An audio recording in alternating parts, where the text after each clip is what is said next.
and start watching Newsmax now, America's trusted news source. Divine Intervention is online at yourfortdodge.com, on Twitter at JMike1400. All right, I'm Michael Devine, and I'm broadcasting live again today from the Blue Ribbon Pelham Waters studio. Blue Ribbon Pelham Waters is at 612 South 32nd Street. If you want to contact Blue Ribbon Pelham Waters, and I suggest you do, their number is 576-6481. Our guest is State Senator Jesse Green, and you can check out the State Senator by going to StreamYard, which is on my Facebook page, the AM 1400 KVFD Facebook page, or on the Alpha Media Fort Dodge Facebook page. There he is, just a cute guy. Look at him, ladies and gentlemen. Oh gosh, here we go. So what's new, Mike? Oh, I'm just, won't you come home, Mike Sexton? Won't you come home? No. So what did you think of the Grassley meeting yesterday? He is gracious as always. Man's 87 years old, and you can't catch him. Yeah. You know, there was a media time after the question and answer period, and I really think there was a couple of people there that were trying to trip him up. They couldn't do it. Yep. You know, they just couldn't do it. He was just too sharp. I mean, he's pretty wise. Yeah, he's very wise, and he's been around forever. I don't know why anybody tries to fool him. You know. Yep. He's been he started out as a congressman in 1974, for God's sake. That's a long time ago. Coming up on 50 years. You know? I saw a big news story yesterday. It was when he left Fort Dodge. He went to a couple other events, and he did 22 push-ups at one of them, and it basically made national news. So he started running when he was 65. He started running at 65. He was a heavy man in his earlier career. I remember him. He was a little tub, but he just decided it wasn't going to happen. He was going to change things, and he did. Yep. And I wouldn't want to run a mile with him. I'd be on the track gasping for breath, and he'd be finishing, you know. Yeah. Really, and again, he's close to 20 years older than me. Well, I told him before he left that was on my wish list, is to still go running with him sometime. And are you a runner? Yeah, I love it. Oh, you do? You do run? Yep, okay. Well, maybe you could keep up with him then. And he's a big reason for that as well. But I have a fundraiser on August 27th, and I still need to get a big name speaker. And so I asked him if you threw your name in there. I asked him if he would come and then go running with me after the fundraiser. So we'll see what happens. That'd be quite the memory, though. Boy, that would be terrific. Yep. Where's your fundraiser going to be? Do you know? It's going to be at Briggs Woods. And over there. Okay. Yep. I've got a DJ lined up. Most fundraisers don't have music and things like that. They just get together for an hour and, you know, share a few jokes and speak a little bit and go home. But this year I kind of want to make it a celebration. I'll tell you what, I got a speaker for you. Known throughout the state of Iowa. Very impressive. Very powerful. Mike Sexton. Not outright. Assistant Majority Leader of the House of Iowa, House of Representatives. Ladies and gentlemen, drum roll, please. Mike Sexton. That's who I'd have. You know, and Cranbrink, you could throw him in there too. Oh yeah. He'd, Cranbrink would be there just to hold Cranbrink or Sexton's coat, but he'd be okay. You know, so I'm going to say that because Tim's big and strong. He'll go over to Calhoun County and start crushing people. I look forward to seeing Tim soon because he just got back from South Dakota. He was fishing, and I see that he was fishing up in South Dakota. Yeah, he ran into Governor Noem. So he did really. He had a very memorable trip. So I can't wait to hear about it. And probably just swung by the house, huh? Yeah. Hi, Governor. It's Tim. Glad to see you. So, what are we talking about today, Mr. Jesse? I don't know. There's kind of so many things to do, huh? What were you telling me about the Pella bathroom thing? Yeah, so I have a mixture of feelings this week. I hope this is a safe space that we can. This is a very safe space. Yes. So, one of the negative things is this past week, Pella has made national news now, and it's Iowa, of course. Yep, and it's because there was a biological girl that identifies as a male that walked around topless around the pool and in the men's bathroom, and so it's created a huge controversy, and city council's under a lot of fire, but it's making us kind of sort through what's legal and what's not legal. I've been trying to do some research since to see what we as a state can do. In 2007, the Democrats put into the Civil Rights Act that gender identity and sexual orientation are protected under that act. And so some interpret that as cities cannot prohibit people from walking around topless around pools. So Yeah, there's an idea, huh? And so I think that we have a problem and it needs to be fixed and somebody needs to fix it. And now I'm trying to figure out who needs to fix it. So, Well, who do you suppose needs to fix that? well, I thought it'd be something simple that we could do next session. The United States Supreme Court. But We can never get a conservative high court. I mean, not at the federal or state level. So it's my understanding on the federal level that this is one area where our state kind of supersedes or goes beyond the federal government in some regards. But politically, I don't know if the appetite is there to tackle this issue, which is to me very sad because I think the majority of the population would Support it. support it. Yes, it will. If Des Moines not, Register has been coming out with polls. I'll tell you, I could bust those polls up. Yeah. Show me the questions you're asking. Show me the questions you're asking. How are you phrasing these questions? and let's say I'm wrong and that the majority of the population thinks we should let this go, then I need to check my worldview out a little bit. Or what's Yeah, right your and wrong. your worldview may collapse, but I would Yeah. suggest to you that you're right and they're wrong, even if that does happen. But what we're talking about is depravity. We're talking about a system where nihilism rules our lives. Really, a belief in nothing. Yeah. A belief in nothing. AM 1400 KBFD. Good afternoon. You're on the air with Senator Green. Could something like this almost be tied to mental health issues and spending? Yeah, but you and I get thrown in the mental health hospital. You see, it's kind of turned around for us now. I remember years and years ago when I lived over by the Randall store, there was a man in the Randall store dressed in a red sequin dress and high heels. And had kind of, well, he didn't have a beard, but he had, he was one of those guys that had a thick growth. It's scary. And my son and his little friends were in there. They were like 8, 9, 10 years old at the time. Scared the living hell out of them.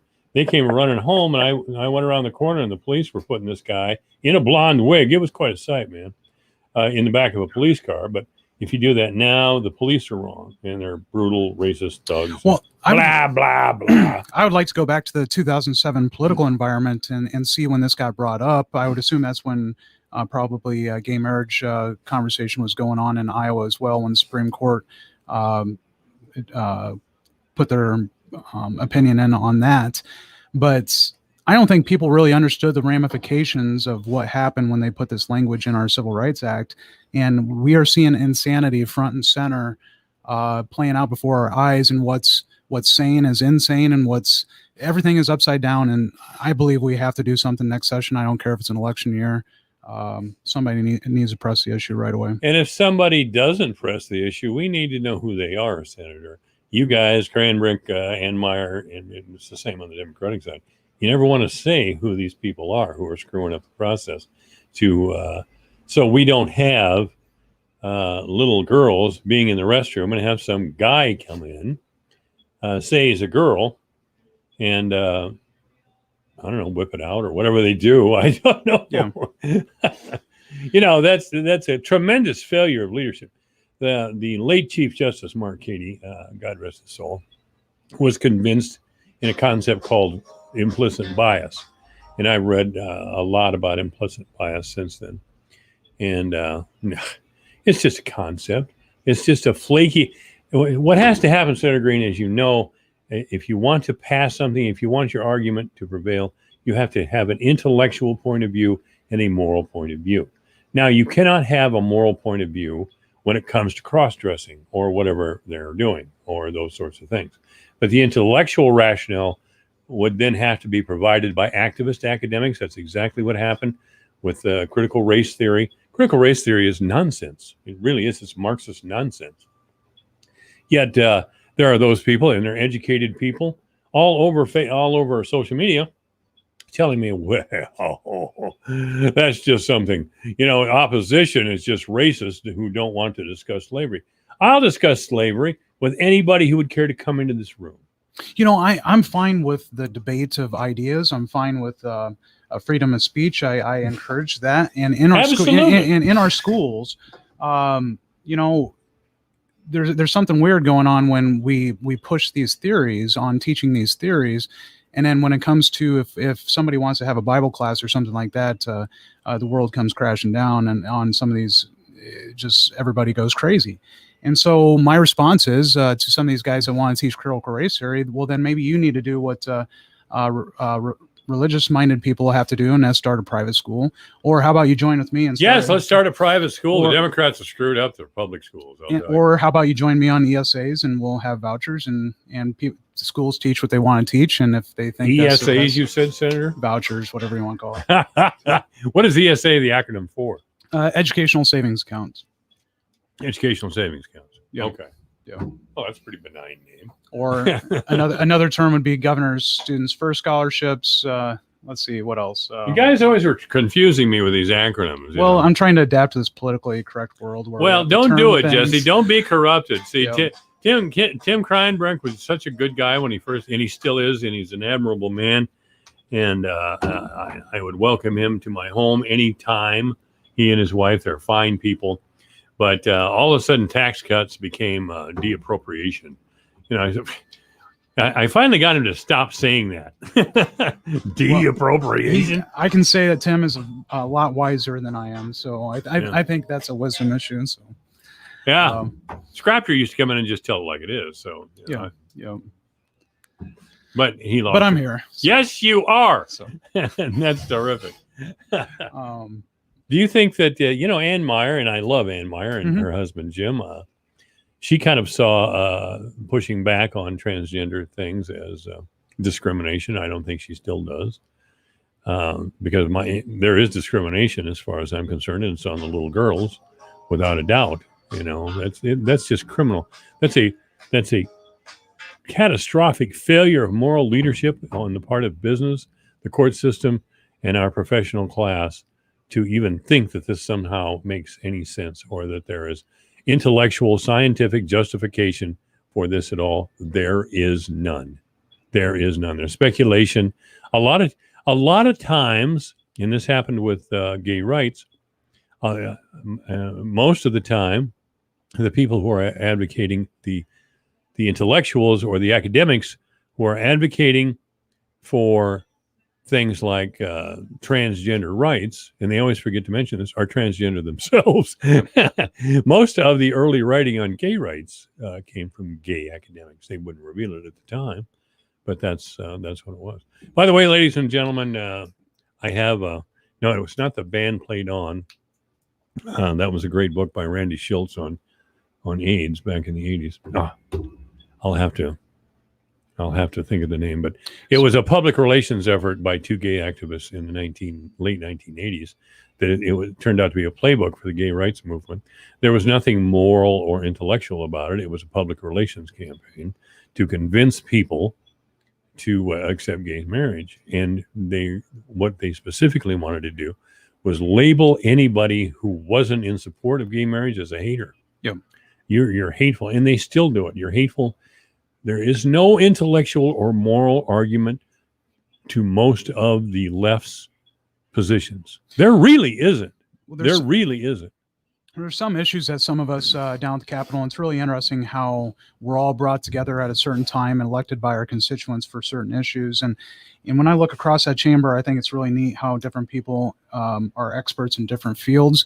And then that's why we have to be a team, and we have to work together and talk about these issues. And there's certain issues that some of us have not completely thought about to its furthest extent.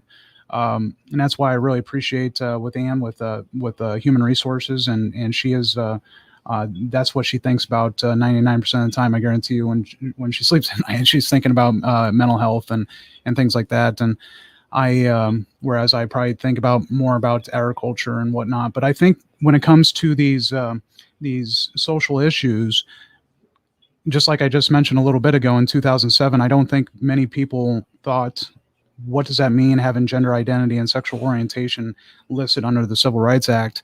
What does that mean? And we're starting to see that play out front and center in reality. It's not a theory anymore what could happen.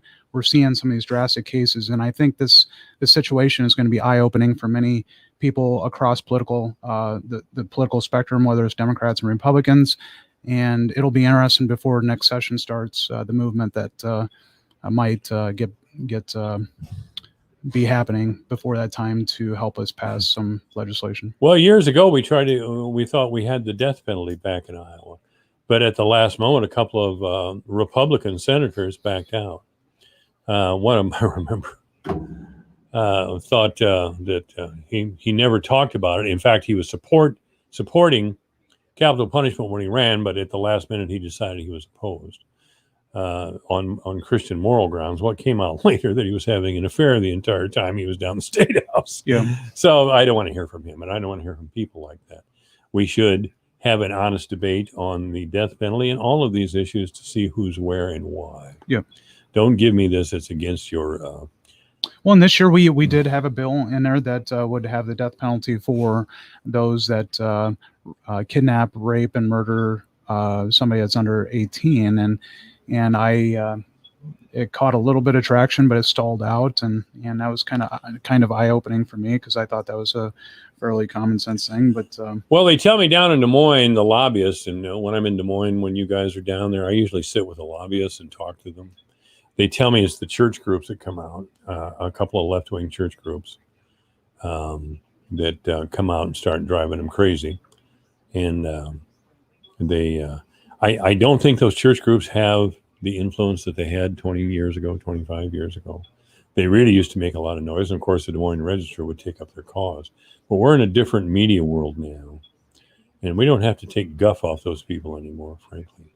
Well, I have noticed the difference in conversation between not everybody that is against the death penalty is maybe somewhere in the middle when it comes to some of these transgender issues or not sure what to do on that.